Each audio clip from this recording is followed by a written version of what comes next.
The life of Saint Juvenaly, proto-martyr of America. Saint Juvenaly was born in 1761 in Nershinsk, Siberia. His secular name was John Fyodorovich Avorokin, and he was trained as a mining engineer. In a letter to Abbot Nazarius of Elam, Saint Herman says that Saint Juvenaly had been an assistant at our monastery and was a former officer. After his wife died in 1791, John, aged 30, entered a monastery in St. Petersburg and was tonsured with the name Juvenaly. After showing great spiritual progress in his short time as a monk, he joined St. Herman and 6 other monks in the first official mission to Alaska.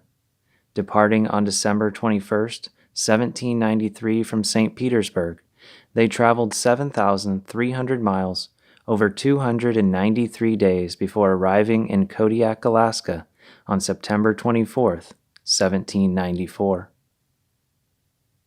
Upon arrival, it was not the poor living conditions, inhospitable weather, nor the strange customs and foods of the native peoples that so upset the monks, but the violent and exploitative behavior of their own Russian countrymen. Russian trading and commerce with the native peoples had begun nearly 150 years earlier. While colonization in Alaska was mostly for economic and political advancement, Russians also brought with them orthodoxy, and many natives embraced the faith. With no official clergy or missionaries, many new converts were baptized by lay people, and small chapels were built for prayer.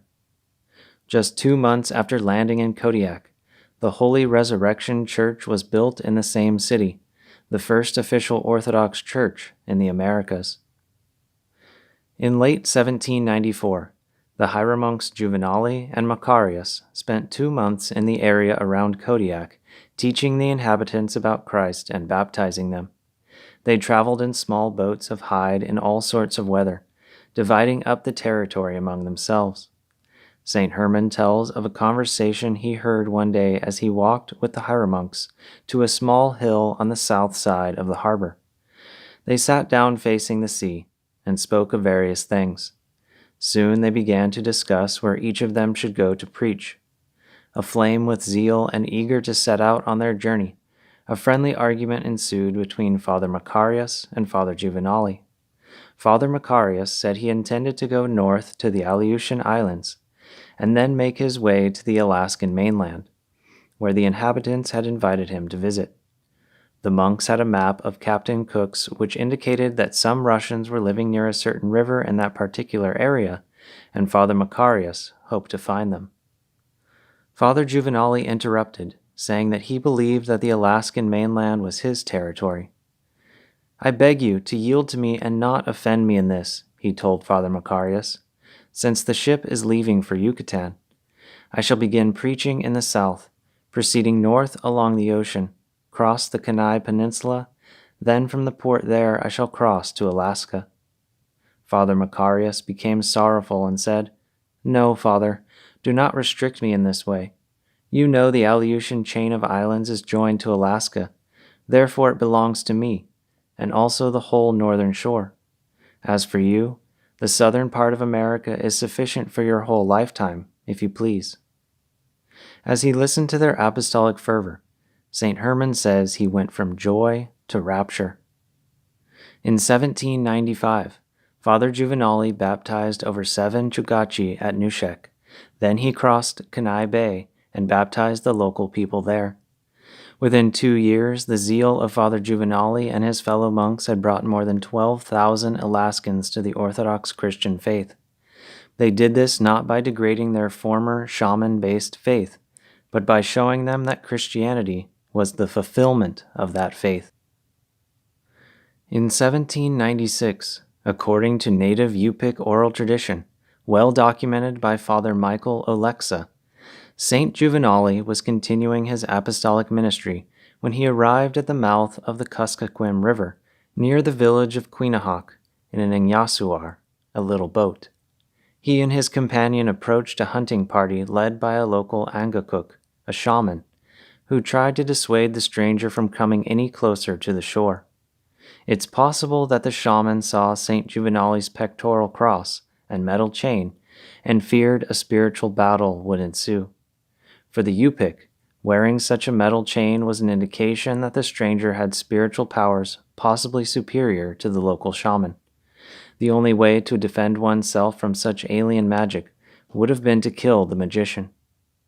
The Yupik men tried to signal their unwillingness to receive St. Juvenaly and his companion, but the boat kept coming. Finally, the shaman ordered the men to prepare their arrows and aim them threateningly at the priest. When he continued to paddle closer, the shaman gave the order, and the priest was killed in a hail of arrows. He fell lifeless to the bottom of the boat. Thus, the zealous hieromonk Juvenaly became the first Orthodox Christian in America to receive the crown of martyrdom. Just before the priest's death, while standing up in his little boat, he appeared to those on the shore to be trying to swat away flies. But why would a man about to be killed be concerned with flies? The men who killed him did not understand that St. Juvenaly was either praying, making the sign of the cross on himself, or blessing those who were about to kill him. Seeing the arrows flying, St. Juvenaly's companion tried to escape by swimming away. Jumping overboard, he impressed the Yupik men with his ability to swim so well, especially underwater. They jumped into their kayaks and chased the companion, apparently killing the poor man, reporting later that this was more fun than a seal hunt. Back on shore, the shaman removed the brass pectoral cross from the priest's body and tried to use it in some sort of shamanistic rite. Nothing he tried seemed to work satisfactorily. Instead of achieving its intended effect, each spell he conjured up caused him to be lifted off the ground. This happened several times until finally, in frustration, the shaman removed the cross and tossed it to a bystander, complaining that he did not understand the power of this object, but he no longer wanted to deal with it. On the spot where the martyr's remains lay, there at one time appeared a column of light, reaching up to the sky. St. Juvenaly, in his tireless evangelism of the native peoples of Alaska, planted the seeds of grace and truth, and watered them with his holy blood. Now numbered among the great cloud of American witnesses, let us entreat his intercession and cry out, "Holy Hieromartyr Juvenaly, pray to God for us." And now the Troparion and Kontakion to Saints Juvenaly and Peter. Today Alaska rejoices and America celebrates, for the new world has been sanctified by martyrdom. Kodiak echoes with songs of thanksgiving. Iliamna and Kenai observe the festival of faith.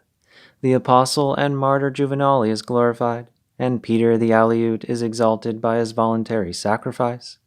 In their devotion and love for the Lord, they willingly endured persecution and death for the truth.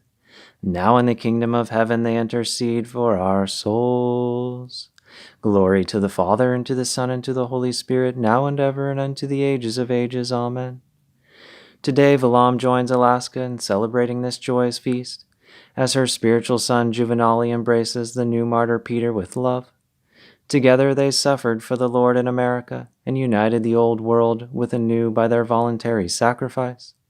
Now forever they stand before the King of Glory, and intercede for our souls.